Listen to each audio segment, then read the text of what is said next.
You're listening to the Teach Better Talk podcast featuring expert educators eager to share progressive tactics to reach more students. Teach Better Talk is created by teachers and fueled by passion. Let's get started.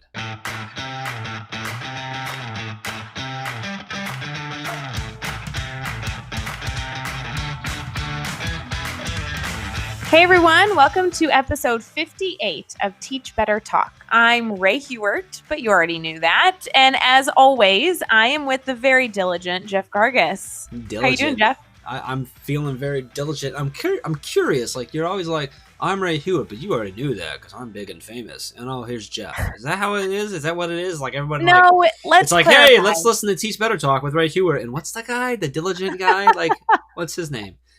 No, they know that you're with me, but they are sending me in words to describe you. And really, while they're listening to the episode number and the fact that they're being reminded that they're listening to Teach Better Talk, they really just want to know what word I'm going to use to describe you today. So where did diligent come from? Diligent came from a Twitter message that was sent to me from somebody. Oh, I don't have the name up. Oh, well, I always love when people message me. Now I owe them a shout out. We do owe a shout out. You know what we should start doing, Ray? I think we should start shouting out some Twitter users. Oh, we totally should. Users. We should. Do you have any in mind right now? Can we do a shout out right now? And then if you're listening and you want us to give a shout out, like tweet at us or hit us up on Instagram. It's at Ray Hewitt on both things. I'm at Jeff Gargis or underscore at Jeff Gargis or at underscore Jeff Gargis on Instagram. Hit us up and let's shout out. We want to give like more. I just feel like maybe that's a way we can give just more love to some of these awesome teachers that are out there listening and engaging with us in different ways and stuff. I don't know. So I have one right here. I want to give a shout out to Jeffrey Austin at Mr. Austin A2. This is an incredible teacher I've had the opportunity to actually talk with on the phone every so often. And he's an English high school teacher, and he is hosting, or I guess when this will publish, hosted Mastery Chat. Yeah, exactly. But he is not just somebody I've connected with on Twitter, but somebody that I've actually written a few blogs with and just inspired with. So Jeffrey's an amazing educator. Definitely go follow him over on Twitter. Good start. Like, he's actually blogged for us over at teachbetter.com as well, which is great. So he's just a passionate guy and wants to do well. And we had a funny conversation once driving to Chicago that I won't go into too detailed, but I'll just tell you, we were talking about how to reach people that are resistant to growth. And it inspired one of my favorite blogs on teachbetter.com, which is how to reach the okay maybe zone. And I'll just always thank Jeff for that conversation we had. Well, you're welcome. Not you. Boy, I'm just hitting them tonight, aren't I? There's so many Jeffs in the world. Get rid of them. Yeah, there's only one truly diligent one, though. He's on this side of the microphone. No, so speaking of awesome teachers, I want to touch on something. I know you're in our. That's so sweet. I know you're in our private Facebook group, Ray. If you're listening, you're not in our private Facebook group. You need to go over to Facebook, search Teach Better Team, and our page will come up, which would be great if you give that a like. But then make sure you hit join to get into the Facebook group because there's some amazing conversations and collaboration going on over there. But there was a post somewhat recently that caught my eye, and I just wanted to like throw something at you, Ray, about it. So this is a post from Dawn Wood, which there's another shout out. Dawn's amazing.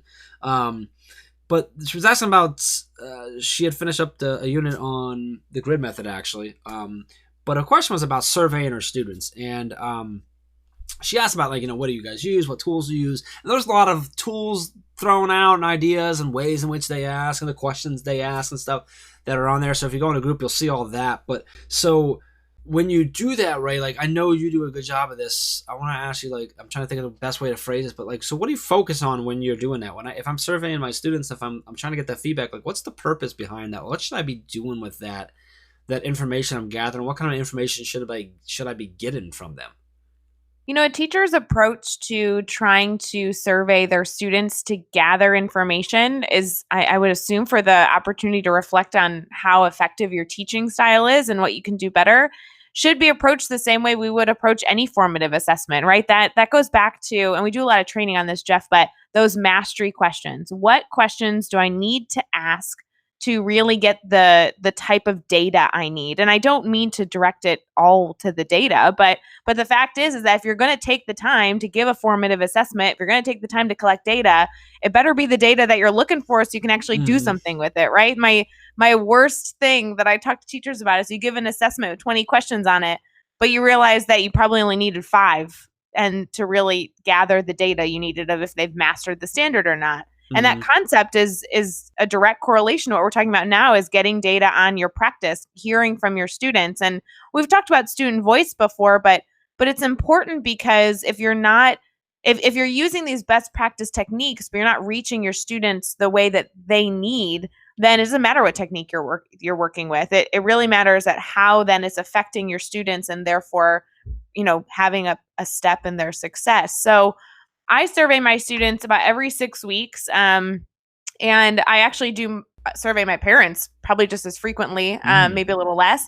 And the whole concept is just to not only make them feel heard, but also gather information on, small topics. Sometimes I ask them different questions. My initial question could be, how do you like my teaching style? Do you am I communicating with you enough? Do you feel like you know what's going on in my classroom? Are you utilizing a tech tool that I've encouraged you to utilize? Do you like me emailing you, or do you like when I send you video emails, which is, answering your question?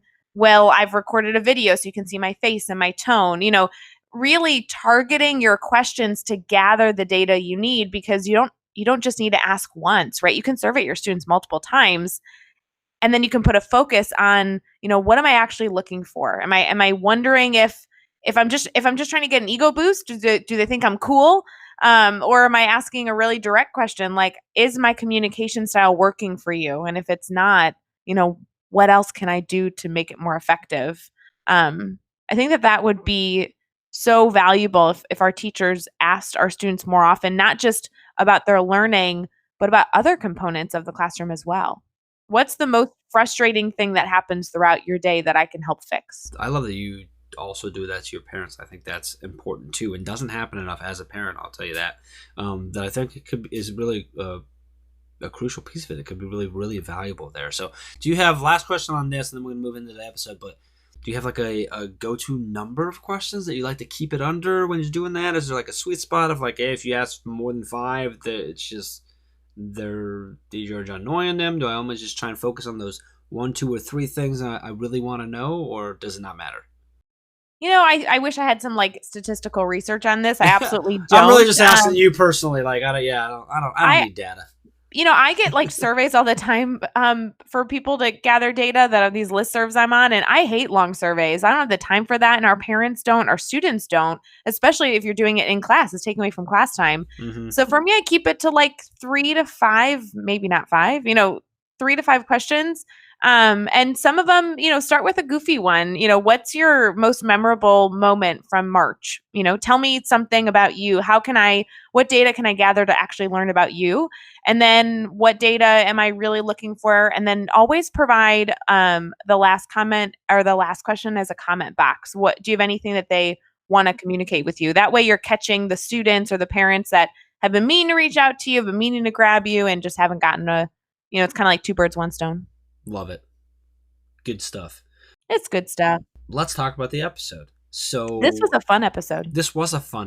We have Chris Chappotin on, and he's a principal down at Steam Middle School in Texas, right around the Dallas-Fort Worth area. And man, just super, super fun guy. Very, very passionate. He describes himself as a high energy person who tries to pour that energy into other people. And man, you could just kind of feel it when he talked. And the type of culture that he's trying to build down there, I thought was really cool. I enjoyed his story. I'm going to try to say it without giving it away, but sort of how he looped back around to the school he's in. I'll leave it at that. Kind of a cool story there. And I really love, he tells a cool story about his transition and from being a teacher into the assistant principal role, which is his first admin position there. But man, you and I were just talking before we started recording about his passion and how much fun he was. Is there anything like specific from the episode that really popped out that you're really excited for people to listen to? I mentioned it in the episode, but one of my favorite elements of his stories is his vision. He Hmm. really doesn't just have a mission in terms of reaching students and supporting teachers, but really trying to build something. He knows where he's headed, and I think that if administrators, but also if teachers had that mentality of like, I know where we're going, and we're just going to keep like the only way to get there is to hold hands and walk together, and I think that that mentality was carried more successfully throughout districts and buildings and classrooms. That vision's important. That's good stuff. I agree. The vision, he does a really cool. His failure story I thought was awesome. Really hit me. And Yeah. then there's a piece of advice that he talks about and he shares with and I'm just gonna say it as he start with the positive, but you got to listen to how he ties that in. I think is awesome. And there is a quote that he uses that you and I both like stopped for, and it's something that he's gonna tell you to schedule time to do. And I just thought it was awesome. So he was so good that his answer to the fifth question of our six quick questions took us way off track because it was awesome. So I'm really excited for everyone to listen to this episode. It's a really great one. So without any further ado, let's get into episode 59 with Chris Chappotin. All right, we are here talking with Chris Chappotin. Did I say it right, Chris? You did. Great job. We test. I worked with you on it to get it right, and I just like had this feeling that I was going to say it wrong now that we were actually recording. But so I'm already considering this episode successful, so we can all go home. Awesome. No, but really excited to have you on, man. Coming in, and you've been a participant in MasterChef. We connected on Twitter a while back, and we've had a conversation. We had to figure out the dates and get everything lined up. So really excited to have you on, man. How are you feeling right now? Hey, I'm doing great. I just appreciate the opportunity to be on tonight. Well, Chris, we're going to talk about a whole lot of stuff, but I want to start by flipping it to you and asking you a little bit more about how you describe yourself and your role in education. Oh, wow. I describe myself as a person of high energy and just seeking to pour into others and just to help be of service to grow others and to participate in a community that's about growing kids. So, a lot of my work is focused on walking alongside the other adults in the building, so that we all grow as learners and as servants, and then turning that towards our kids to help them reach beyond what they believe to be possible. Awesome. I love that answer. I love the servant piece of just and you mentioned about being the energy and pouring that into others, and I love that. That's such an important piece of being a leader in education right now. So a lot of experience under your belt, and now in administration and different positions in the educational world. So a lot of I'm certain up and downs and ins and outs and spin you around type experiences. So we like to talk a lot on this podcast about failure and how we've learned from them and what we can take away from those experiences. So can you take us to a time in your life that you've had a failure? Tell us what it is that happened. Why was it a failure to you? How did you overcome that? And then what did you take away from that? Yeah, as I look back, something that really stands out to me is the transition from teacher to administrator. Had the amazing opportunity to be a part of starting a brand new school. And part of that amazing opportunity is that now I've been able to go back and serve as principal. But my initial transition in 2015 from teacher to assistant principal, um, you know, at that point in my career as a teacher, I was growing, I was learning, I was a part of a great team, and felt a sense of competency and confidence in my job, in my role. And as I transitioned into AP, I didn't know what I didn't know, and not only am I a part of starting a brand new school, but I'm also in a brand new role and trying to figure all of that out at the same time. And so my confidence and my competence quickly switched. And being tied to an identity where I was finding success and finding growth, all of that changed. In a lot of ways, it felt like overnight. And so that entire first year as an AP was taking step after step, day after day of growing back into some competence and some confidence, and that was tough. There was a lot of experiences where I learned what not to do, a lot of decisions and choices that I wish I could go back and change. But also looking back on that as opportunities for growth and contributing to the person that I'm becoming today. But I would say that the key word of that entire year was one of identity. And so I really had to wrestle with, who am I when I don't feel confident and competent in what I'm doing? And how can I continue to move forward even though my identity feels shaky in the course of that year? And I'm just thankful for leaders who believed in me, who poured in me, who kept challenging me, and who were in a lot of ways growth mindset for me during that year in order to overcome and learn from that challenging year.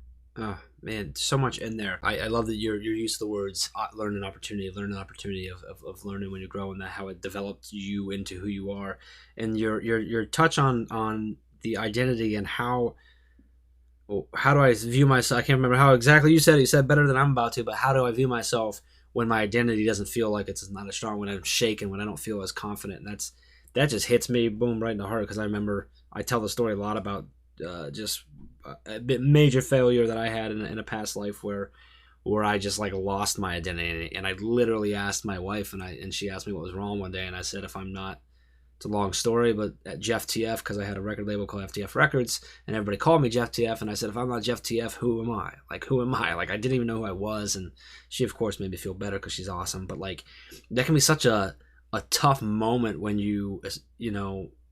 and it doesn't even have to be a major failure, any kind of failure, when you kind of lose it, and you're like, man, like, I thought I was good at that, or I thought I had that down, and I didn't. So, like, who am I? What am I doing? Maybe I'm not a good teacher. Maybe I'm not a good leader.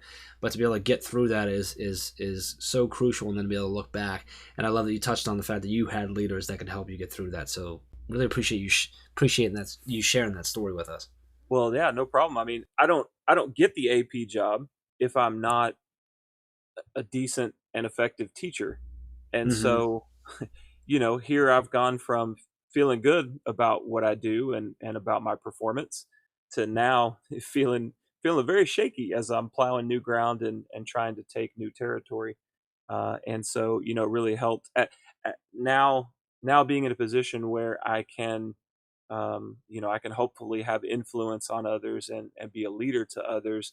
I'm always cognizant of that identity piece, because we typically go to productivity or we go to performance and try to tune people up there, and that's important. But if we don't feel um, a sense of confidence and competence in who we are, then I think we're kind of spinning our wheels. Yeah, agreed. And I think that's such an awesome viewpoint for you to have as a leader now, to understand where others are in those moments, to be able to like, as you said, pour into them and help them get through that stuff. So that's awesome.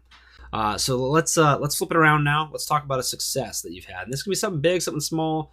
But tell us what happened. Why was it a success for you? And then what'd you take away from that? I feel a lot of humility and a lot of excitement when I think about the opportunity I'm living out right now, which is going back to the school that I helped start.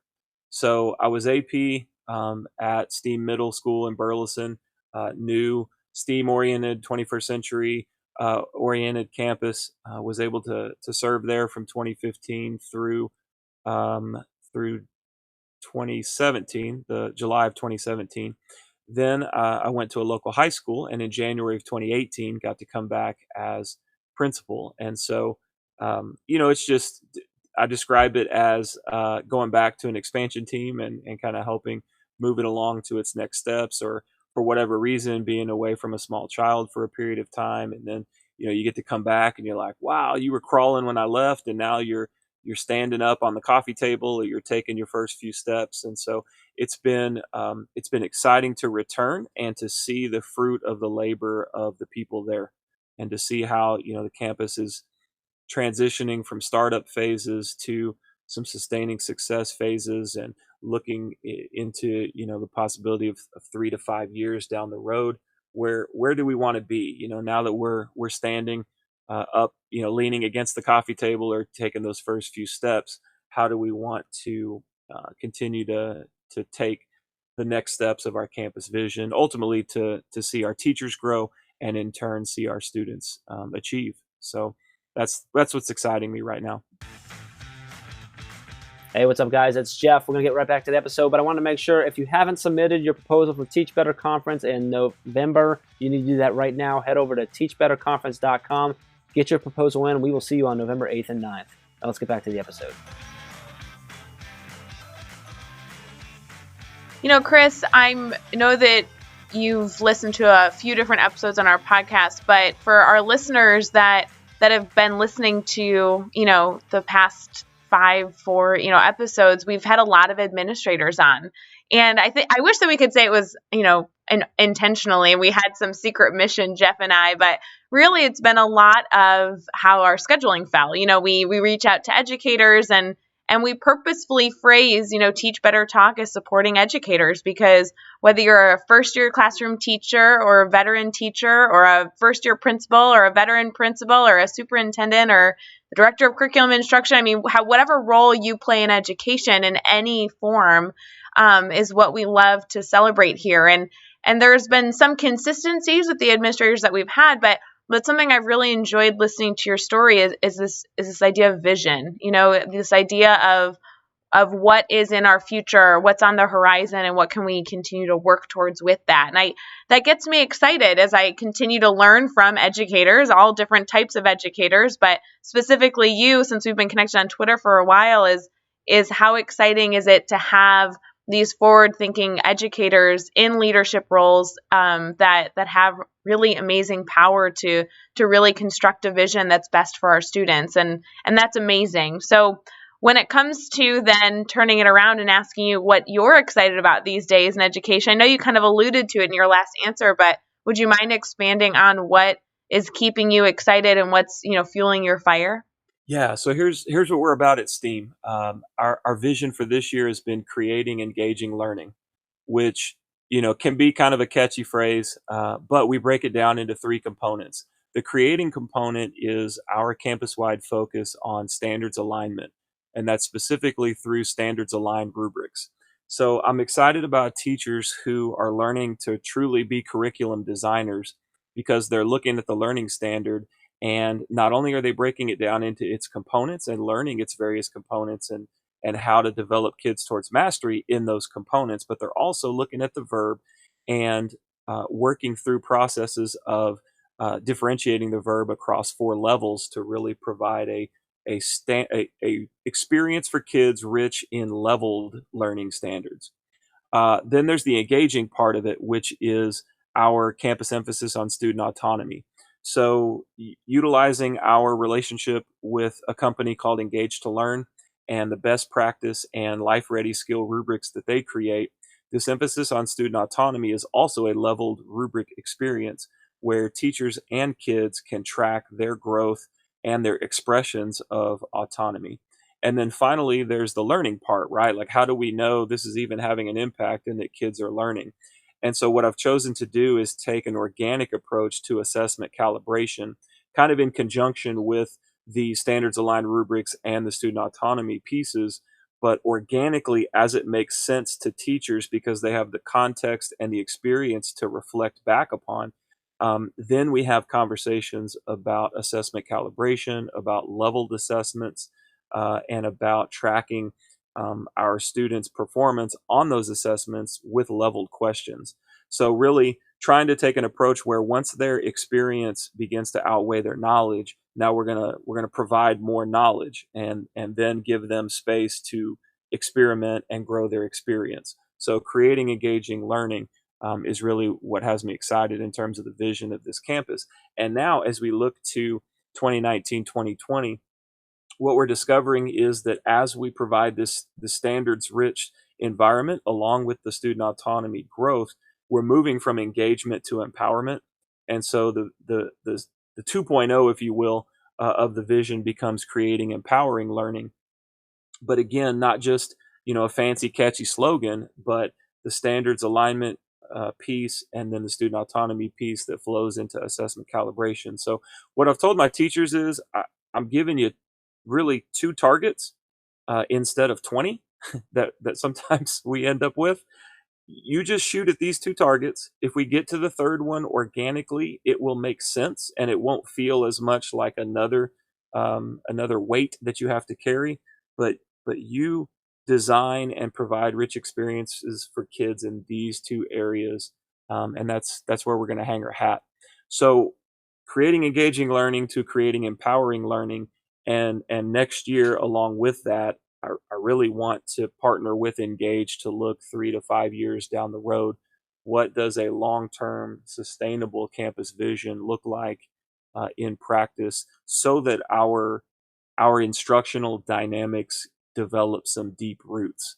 Not only do I want to give them just a couple targets to shoot at, but I want to deepen our roots, so that we're not constantly kind of changing the game or flipping the script on teachers or students. We can actually have some time to get some depth into our instructional best practices.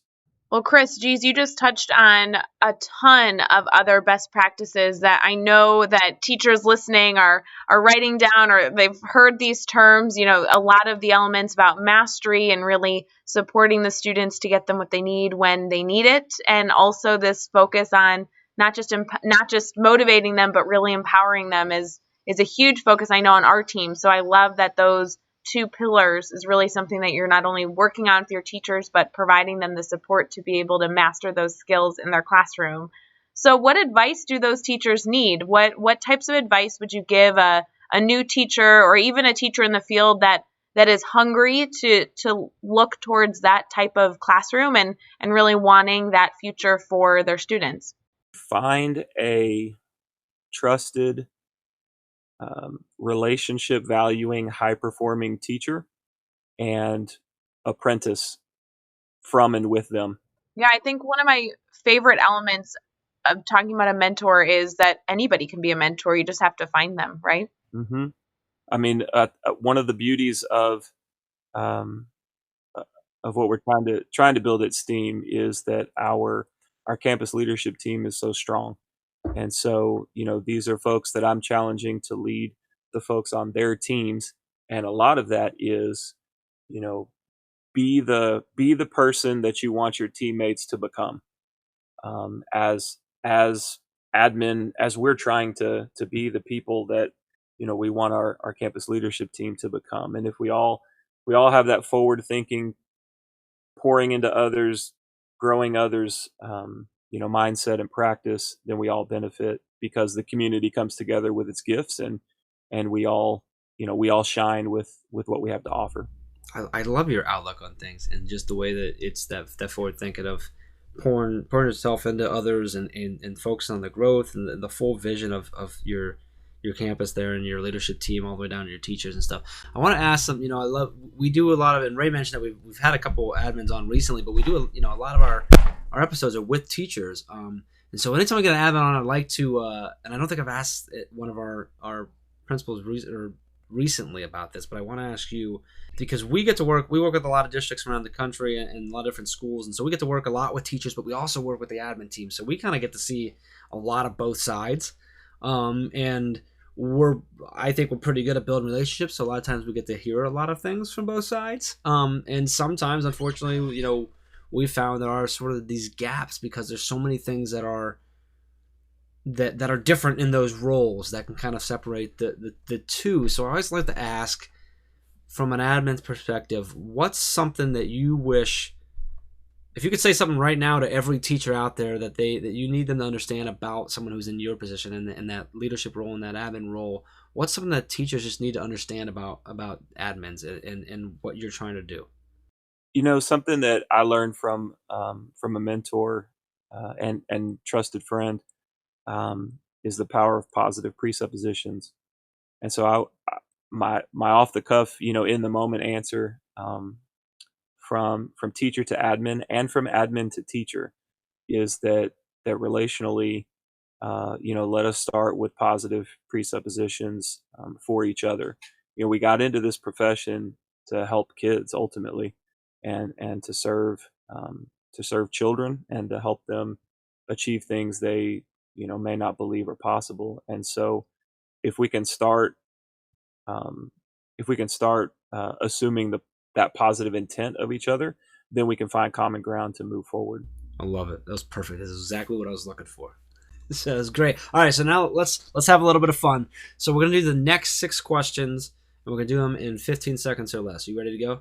Let's do it. All right, man. What is one EdTech tool you cannot live without? Twitter. I saw that coming. Give us Maybe I'll do a Voxer a close second. Voxer. Yeah, I like it. That's good. Give us a book that you're reading right now. All right, I'm reading a book called A Leader's Guide to Excellence in Every Classroom by John Wink. He's just breaking down how to inspire leadership in educators. It's fantastic. And speaking of Twitter, who do we need to follow on Twitter right now? You need to follow Shannon Burke with Engage to Learn. You need to follow Brandon Johnson, who's a fellow administrator. Those would be two great places to start. All right, and give us the best YouTube channel for educators. Golly, you know what? I'm not really a big YouTube. All right, give us a website person. Or a resource site that you go to. I tell you what I go to YouTube for is like productivity apps and ed tech like tips. So we're like right now I'm more into things than I am into channels. So like right now I'm learning a lot about Notion, which is kind of a do it all app. So it's more based on my searches than it is the channels that I follow. I like that though. That works perfect. Good answer still. Give us a daily, weekly, or monthly routine every teacher should get into. Wow. I could tell you the daily, weekly, monthly routines that with my head I say I should get into, but with my actions, still trying to take time to exercise. You can give us those, and then we'll play this back for you. And maybe it'll work that time. Man, daily, weekly, or monthly routine. I'm learning this from some others on my team, and that is like schedule time to be thankful. One of the things that our campus does a really good job at is sending positive emails to students.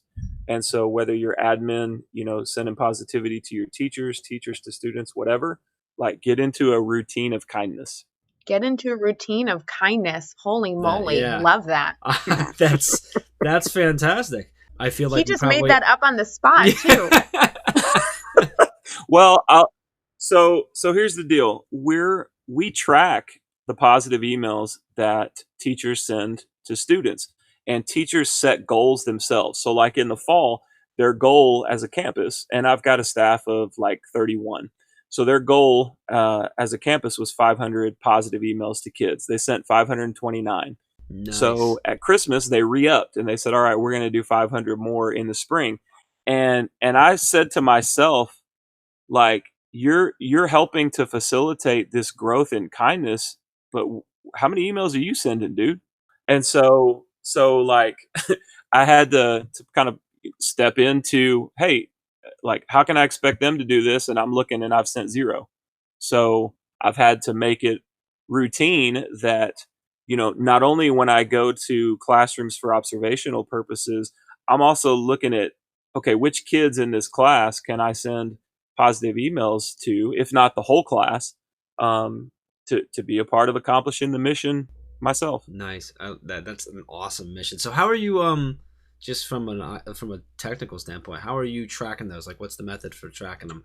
Well, we do it through Google Forms. Okay. So we've got a created form. Part of it's just trying to make it easy for the teacher. So the teacher can go to a spreadsheet, look up the student ID, pop it into the form, click a couple buttons, and click send. And then for positive ones, we also have I forgot to mention just a little part where they can type in a personal message, and then they click send, and it goes to the parent, it goes to the student, it goes to admin, and it goes to them. That's cool. I like it. Chris, you shared so many tidbits in this episode. I want to make sure that everybody here can connect with you. We missed the piece, Ray. I missed the question.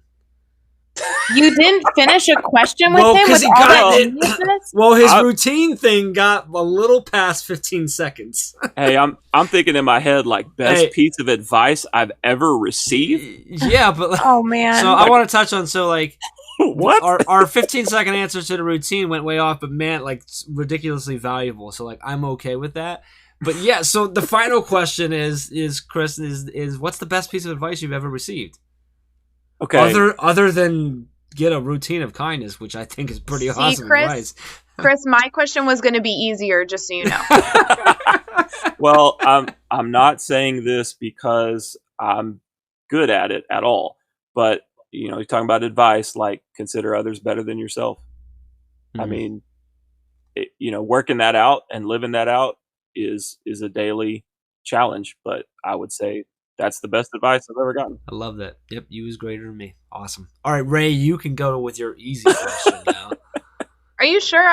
Do you have anything else, Jeff? You want to jump in Chris here? just seems like the kind of guy who can handle the challenge. I don't know why I can be throwing these softballs at him, but, you know, I like to step it up a little bit here. Like, one of us has to do it, right? she's gonna fight me after this, Chris. Just so you're aware. So I might just step off to the side and you may have to finish this up. Be glad this is virtual because it's about to get bloody. She's gonna beat me up later. Go ahead, Ray. We're all listening, waiting for you. He makes me out to be this awful person. Even at the end of some of the episodes, he says that I'm like watching the listeners to subscribe. Like, you know that I'm not that mean. You know that I won't. But you know that you creep around to all of our listeners' houses and look in. Like, it's just weird, Ray. Who has time for that, Jeff? Who has time for that? I'm going to cut that part out. I don't want to get you in trouble. So Chris is like sitting there going, wow, did I really just do this for like 30 minutes with these two You don't people? have to creep. Like, next time y'all are in DFW, let's go catch a bite. Heck yeah. Next time we're coming in, I'm going to come in there. Yeah, we're going to get some barbecue. Sounds good. Chris, regardless of the shenanigans that Jeff Gargas is trying to facilitate in this podcast episode, I do want to make sure, regardless of all of your questions and answers, that our listeners can connect with you and continue the conversation. So what is the way that you prefer? Okay, so primary way would be Twitter, at Chris_Chappotin, Chappotin. And I'd also say Instagram at the same handle, at Chris_Chappotin. And, you know, you can find all the links and everything we talked about in tonight's episode over at teachbetter.com, including the links to make sure you get connected to Chris over on Twitter and on Instagram and continue that conversation with him. So make sure you head over to teachbetter.com for all that information and the show notes. Be sure to hit subscribe. If I could speak tonight, that'd be great. Hit subscribe so you don't miss any upcoming episodes. And please give us a rating and review. We really appreciate that. We want to know what you're thinking. And do me a big favor. Make sure you tweet or at Ray Hewitt or hit her up on Instagram and share with her. She's always looking for these words to describe me at the beginning of the podcast.